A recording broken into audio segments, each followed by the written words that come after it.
Hello everyone, how are you? कैसे हैं आप सभी? आई होप सभी अच्छे होंगे, सभी स्वस्थ होंगे। मैं प्रतिभा आप सभी का स्वागत करती हूं अपने चैनल संभव पर। आज का जो हम मूल मंत्र लेके आए हैं आपके लिए वो है कि गुड लक कठोर परिश्रम और तैयारी का ही नतीजा है।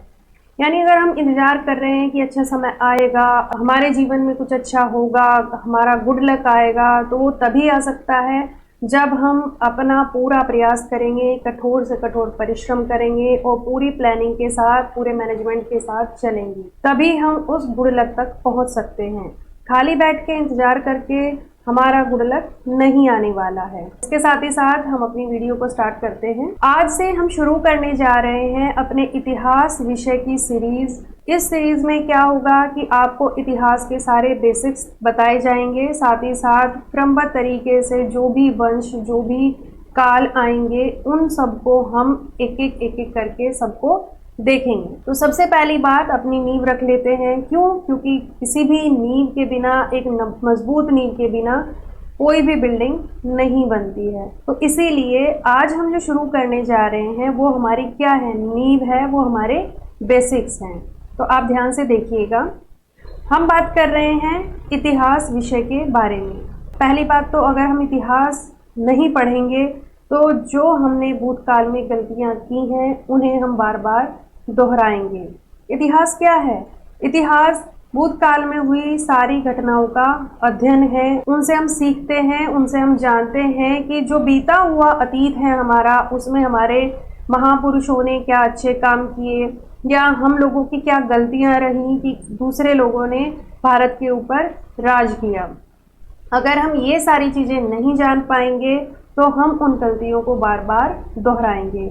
यही कारण है कि इतिहास को एक विषय के तौर पर रखा गया है। अगर हम इतिहास को एक सब्जेक्टिव तरीके से देखते हैं तो हिस्ट्री को 2 पार्ट्स में डिवाइड किया जाता है। एक है हमारी वर्ल्ड हिस्ट्री और दूसरी है हमारी इंडियन हिस्ट्री, यानी विश्व इतिहास और भारतीय इतिहास। अगर हम बात करें जीएस की, कि जितने भी कॉम्पिटिटिव एग्जाम्स होते हैं जीएस में सारे सब्जेक्ट्स ही लगाए हुए हैं, हिस्ट्री भी उसमें एज अ सब्जेक्ट रखा गया है। उसका कारण यही है कि हम उससे काफ़ी कुछ जानते हैं और सीखते हैं। तो उसमें हमें मोस्टली जो क्वेश्चंस मिलते हैं जीएस में, उसमें हमें इंडियन हिस्ट्री से ही रिलेटेड क्वेश्चंस मिलते हैं। अब बात करते हैं हम भारतीय इतिहास की। तो भारतीय इतिहास की अगर हम बात करें, विश्व इतिहास में तो हमें विश्व की सभी सभ्यता, संस्कृति, वहाँ का जो राजतंत्र है, उस तरीके से हमें पूरी तैयारी करनी होती है अपने विषय में। लेकिन अगर हम जीएस की बात करते हैं तो जीएस में केवल भारतीय इतिहास के क्वेश्चन ही आते हैं। इसीलिए सबसे पहले हम भारतीय इतिहास को ही समझ लेते हैं। तो भारतीय इतिहास यानी इंडियन हिस्ट्री को हम 3 पार्ट्स में डिवाइड करते हैं। कौन कौन सी? एंशिएंट इंडिया, मेडिवल इंडिया और मॉडर्न इंडिया, यानी प्राचीन भारत, मध्यकालीन भारत और आधुनिक भारत। अगर हम इनकी टाइमलाइन देखें तो टाइमलाइन के अकॉर्डिंग जो हमारा एंशिएंट इंडिया है ये लगभग 3 लाख बीसी ईसा पूर्व से 647 ईस्वी तक ये चलता है। वहीं मध्यकालीन भारत जो है हमारा, वो 647 से लेके 1757 ईस्वी तक इसकी टाइम पीरियड है। और आधुनिक भारत का जो काल है वो 1757 ईस्वी से शुरू होता है। और ये अलग अलग एग्जाम्स में अलग अलग सिलेबस के अकॉर्डिंग रखा गया है। किसी में 1950 तक है, किसी में 1965 तक है। तो हम पूरा ही कवर करते हुए चलेंगे। अब बात करते हैं प्राचीन भारतीय इतिहास की। तो जो हमारा प्राचीन भारतीय इतिहास है इसे पुनः हम 3 भागों में विभक्त करते हैं। 3 पार्ट्स में इसको फिर से डिवाइड कर लेते हैं। कौन कौन से? इसमें सबसे पहला है हमारा प्री हिस्टोरिक पीरियड, दूसरा है हमारा प्रोटो हिस्टोरिक पीरियड और तीसरा है हमारा हिस्टोरिक पीरियड, यानी प्राक ऐतिहासिक काल, आद्य ऐतिहासिक काल और ऐतिहासिक काल।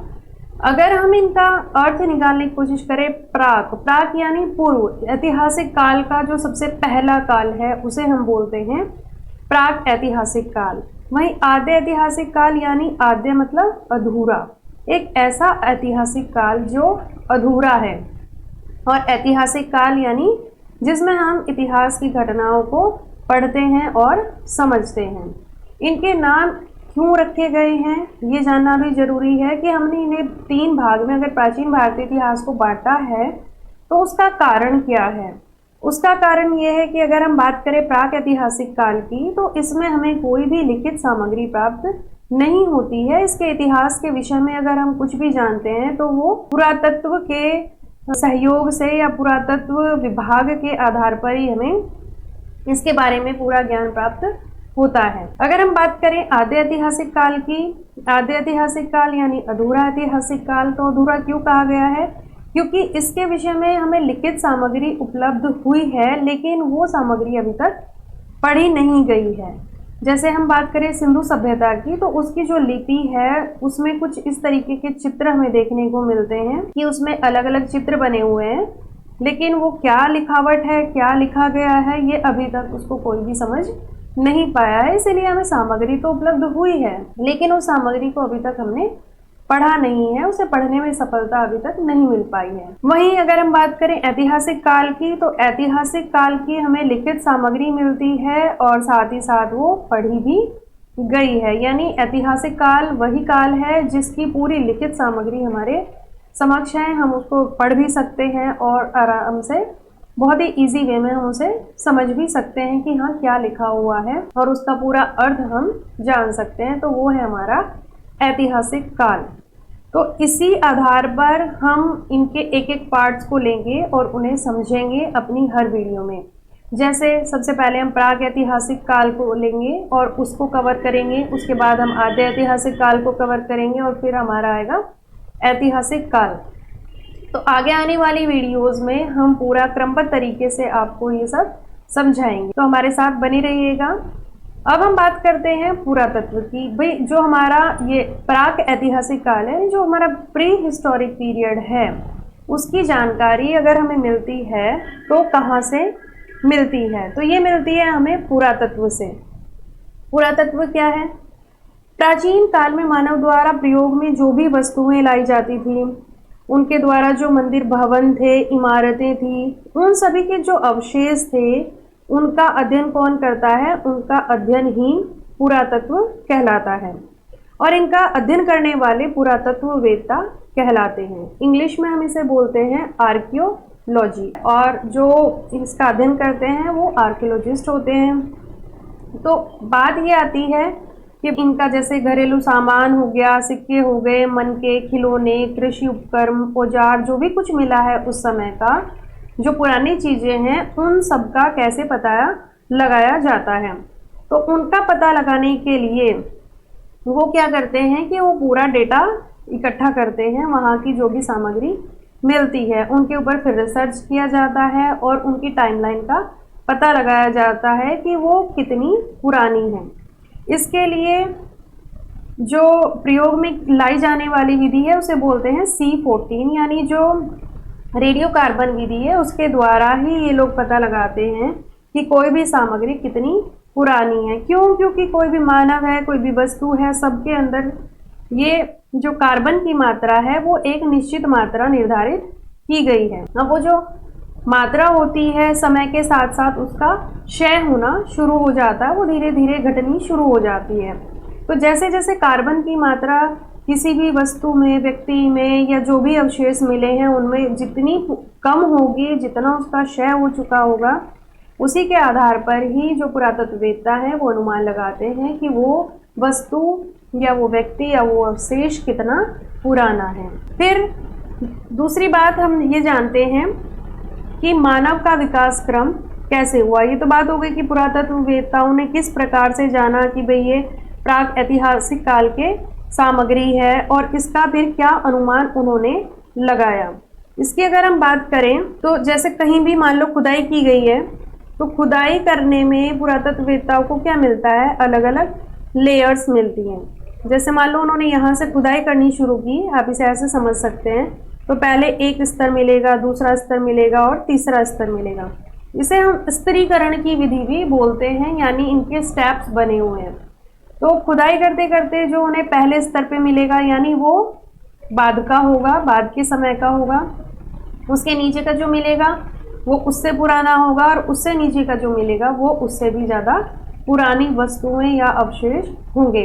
तो इसी स्तरीकरण के आधार पर भी जो काल का निर्धारण है वो भी किया जाता है। अब हम बात करते हैं मानव के विकास क्रम की, कि मानव में कैसे परिवर्तन आया और मानव का विकास कैसे कैसे हुआ। अब देखो आज की अगर हम बात करें तो हमें गर्मी लगती है या हमें बरसात लगती है या हमें धूप से बचना है, तो हमारे पास आराम से रहने के लिए अपने घर हैं, हमारे सबके पास मकान हैं। लेकिन अगर उस समय के मानव की बात करें तो उस समय के मानव के पास ऐसी सुविधाएं नहीं थी। प्रारंभिक काल की अगर हम बात करें तो पूरी पृथ्वी बर्फ से ढकी हुई थी, जिसे हम हिमयुग के नाम से भी जानते हैं। और उस समय की जो जलवायु थी वो बहुत ही कठिनाइयों से भरी हुई थी, उसमें जीवन यापन करना बहुत ही ज्यादा मुश्किल था। फिर धीरे धीरे क्या हुआ कि वो बर्फ पिघलनी शुरू हुई, जलवायु गर्म होनी शुरू हुई, तो मानव के पारिस्थितिकी है या उसकी जलवायु है वो थोड़ा सहनीय हो गई, यानी उनके रहने लायक हो गई। उसके साथ ही साथ धीरे धीरे जैसे ही उनका विकास क्रम बढ़ता जाता है, यानी जैसे जैसे उन्होंने पृथ्वी पर अपना समय व्यतीत किया, उनके मस्तिष्क का विकास भी होना शुरू हो गया था। और इसी मस्तिष्क के विकास के अनुसार ही उसमें नए नए परिवर्तन हमें देखने को मिलेंगे। जैसे अगर हम मानव के शरीर की ही सबसे पहले बात कर लें तो पहले वो क्या था, पहले वह 4 पैरों पे चलने वाला वानर था। फिर धीरे धीरे उसने क्या किया, वो 2 पैरों पे खड़े होकर चलना उसने शुरू कर दिया। उसके बाद उसने अपने हाथों का प्रयोग करना शुरू कर दिया। उसका इतना विकास क्रम हुआ कि आगे जाके उसने फिर अपने अंगूठे और उंगलियों का सहारा लेके चीज़ों को पकड़ना भी शुरू उसने कर दिया था। तो इस तरीके से धीरे धीरे विकास बढ़ना शुरू हुआ। अब मानव के विकास की अगर हम बात करें तो मानव के विकास और विभेद की जानकारी देने वाले कौन है हमें, उनके लिए जो टर्म यूज की जाती है उन्हें हम बोलते हैं मानव शास्त्री। मानव शास्त्रियों ने ही इन सब विषय में बताया कि किस किस प्रकार से मानव का जो विकास है वो हुआ है।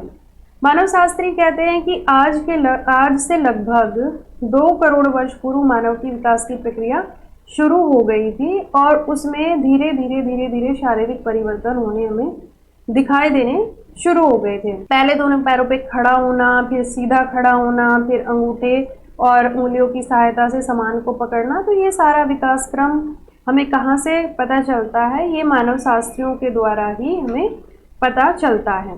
अब जैसे जैसे वातावरण में बदलाव हुआ, परिस्थितियों में बदलाव हुआ, ऐसे ऐसे ही उन्होंने अपने वातावरण के साथ सामंजस्य बैठाया और उनका जो मस्तिष्क है उसका विकास भी होना शुरू हो गया। मस्तिष्क का विकास हुआ, इसीलिए उसने नई नई खोजें करना भी अब शुरू कर दिया था। उसके सामने सबसे पहली जो आवश्यकता थी वो क्या थी, भूख। अगर मानव को अपनी भूख मिटानी थी तो भूख मिटाने के लिए उसे क्या करना था। उस समय की परिस्थिति ऐसी थी कि उसको शिकार करना होता था, उसे कच्चा मांस खाना था। उसके लिए वो शिकार करता था, कच्चा मांस इकट्ठा करता था और उसी से अपना जीवन यापन करता था, उसी से अपना पेट भरता था। लेकिन उसे जंगली जानवरों से सुरक्षा की आवश्यकता भी थी, यानी भूख भी मिटानी है और जंगली जानवरों से अपनी सुरक्षा भी करनी है, यानी अपने प्राण भी हमें बचाने हैं। तो इसके लिए उन्होंने क्या किया कि उन्हें सबसे पहले जो उपलब्ध सामग्री थी वो थी पत्थर। पत्थर से उसने औजार बनाने शुरू किए ताकि वो जंगली जानवरों से सुरक्षित भी रह सके और अपनी भूख को भी मिटा सके, अपना भोजन भी वो तैयार कर सकें। तो इसीलिए उसने जो अपने उपकरण बनाए वो किससे बनाए, पत्थर से। इसीलिए जो हमारी सबसे पहली एज आती है प्रागैतिहासिक काल की, उसे हम बोलते हैं स्टोन एज। क्यों? क्योंकि इसमें उनके सारे उपकरण, सारे औजार, हमें सब कुछ पत्थर से निर्मित ही दिखाई देते हैं। अब उसी आधार पर हम इस काल को अगर देखें तो जो हमारा स्टोन एज है, जो हमारी पाषाण काल है, पाषाण काल को पुनः हम 3 भागों में बांटकर देख सकते हैं। कौन कौन सा? सबसे पहला हमारा पैलियोलिथिक एज यानी पूरा पाषाण काल, मेसोलिथिक एज यानी मध्य पाषाण काल, नियोलिथिक एज यानी नवपाषाण काल। अगर इनकी टाइमलाइन की हम बात करें तो जो पूरा पाषाण काल है वो हमारा 3 लाख ईसा पूर्व से 10,000 ईसा पूर्व तक चलेगा। वहीं मध्य पाषाण काल जो है वो 10,000 ईसा पूर्व से 6,000 ईसा पूर्व तक चलेगा। और जो हमारा नवपाषाण काल है ये 6,000 ईसा पूर्व से लेकर 4500 ईसा पूर्व तक ये चलता है। अब बात ये आती है कि पाषाण काल को 3 भागों में क्यों बांटा गया। पाषाण काल यानी स्टोन एज जो है हमारी, उसे हम स्टोन एज पूरी भी पढ़ सकते हैं 4500 ईसा पूर्व तक, लेकिन इसको भी हमने अलग अलग पार्ट में डिवाइड किया। तो क्यों? इसका कारण यही था कि जो हमारा पहला है पूरा पाषाण काल, उसमें मानव का विकास इतना ज़्यादा नहीं हुआ था। उसने धीरे धीरे विकास किया मध्य पाषाण काल तक, और फिर जो और ज़्यादा विकास था उसमें पहुंचा वो नव पाषाण काल तक। यानी स्तरीकरण है इसमें भी, एक एक स्तर जो विकास है वो बढ़ता जाएगा हर काल में। अगर हम बात करते हैं पूरा पाषाण काल की, तो पूरा पाषाण काल में जो उसने औजार बनाए थे पत्थर के, तो बहुत ही बड़े बड़े भारी भरकम और भद्दे तरीके के औजार थे। अब जितना मस्तिष्क का विकास हुआ था उसी के अकॉर्डिंग उसने काम किया। अब उन औजारों को उठा के ले जाने में, एक जगह से दूसरी जगह अगर उन्हें ले जाना होता था तो बहुत ही ज़्यादा उन्हें मेहनत करनी होती थी, और कई लोगों को मिलके उन्हें एक जगह से दूसरे स्थान पर पहुंचाया जाता था। अब उन्हें इस चीज़ में सहयोग तो हुआ शिकार में, लेकिन इतनी कठिनाई होती थी उन्हें एक जगह से दूसरी जगह ले जाने में, तो इसीलिए धीरे धीरे उनके मस्तिष्क का विकास हुआ और उन्होंने सोचा कि क्यों ना इन औजारों को थोड़ा छोटा बनाया जाए। तो अगर हम पूरा पाषाण काल की बात करें तो इसके जो औजार थे वो बड़े थे और भद्दे थे। मध्य पाषाण काल की बात करें तो इसके जो औजार थे वो छोटे हो गए थे, सूक्ष्म हो गए थे, और बहुत ही ज़्यादा पैने इन्होंने बनाए थे, धारदार बनाए थे। अब क्या हुआ था कि कई लोग अलग अलग दिशा में जाकर भी शिकार कर सकते थे, और अपनी सुरक्षा भी साथ ही साथ वो आसानी से अब कर सकते थे। वहीं अगर हम नव पाषाण काल की बात करें तो नव पाषाण काल में क्या होता है कि उनके जो औजार थे उन पर उन्होंने अब पॉलिश करना भी शुरू कर दिया था। अब उन्होंने बहुत ही सुंदर और पॉलिशदार अपने जो औजार थे वो बनाए थे। इसी आधार पर ही इनको अलग अलग काल में विभक्त किया गया है। इसी प्रकार से इनकी अलग अलग खोजें थी। अगर हम पूरा पाषाण काल की बात करें तो इन्होंने पूरा पाषाण काल में आग की खोज कर ली थी। मध्य पाषाण काल में इन्होंने सूक्ष्म औजार बनाए थे, साथ ही साथ इन्होंने पशुपालन करना शुरू कर दिया था। वहीं अगर हम नव पाषाण काल की बात करें तो इन्होंने खेती करना भी प्रारंभ कर दिया था। यानी जो खेती करनी इन्होंने शुरू की थी वो नव पाषाण काल से ही प्रारंभ हुई दिखाई देती है। तो इस प्रकार से इन कालों में अलग अलग हमें विकास होता हुआ दिखाई देता है। वहीं अगर हम समाज की बात करते हैं तो पूरा पाषाण काल में जो मानव था वो कैसा था, वो शिकारी था, इधर से उधर घूमता रहता था, और जहां उसे मिलता था कि भाई कोई गुफा मिल गई, कोई कंदरा मिल गई, वहीं वो शरण ले लेता था। वहीं जब मध्य पाषाण काल की बात करें तो इसने पशुपालन शुरू कर दिया था, और धीरे धीरे इसके जीवन में स्थायित्व आना भी शुरू हो गया था, क्योंकि ये अपने बाड़े बना के रहने लगा था। सबसे पहले इसने जो पालतू जानवर बनाया था वो कौन सा था? सबसे पहले इसने पालतू जानवर बनाया था कुत्ते को, और इस तरीके से बाकी और जानवरों को भी इसने पालतू बनाया, जिससे इसे मांस और दूध दोनों की ही पूर्ति इनकी होनी शुरू हो गई थी।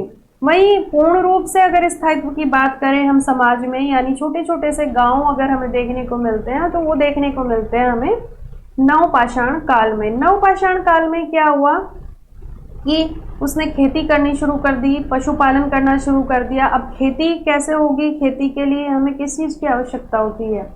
खेती के लिए अच्छी मिट्टी होनी चाहिए, साथ ही साथ उसमें पानी भी डालना होता है, पानी की आवश्यकता होती है सिंचाई की, और अच्छी धूप चाहिए। तो ये सारी चीज़ें उसे कहाँ मिल सकती थी? किसी भी नदियों के, झीलों के किनारे। तो इसीलिए अब उसने क्या किया मानव ने कि नदियों के, झीलों के किनारे अपने खेत बना के वो रहना उसने शुरू कर दिया, और वहीं पर उसने अपने घर बना के रहना भी उसने शुरू कर दिया था। तो इस प्रकार से जितना भी हमारा पाषाण काल है इसके हर भाग में हमें विकास क्रम देखने को मिलता है। ठीक है, बाकी हम बात करेंगे अलग अलग, जैसे पूरा पाषाण काल, मध्य पाषाण काल और नव पाषाण काल की। इनके लिए हम अपनी अलग अलग वीडियोस भी लेके आएंगे, आप हमारे साथ बने रहिए। इसके साथ ही अब हमें आज्ञा दीजिए। Thank you so much.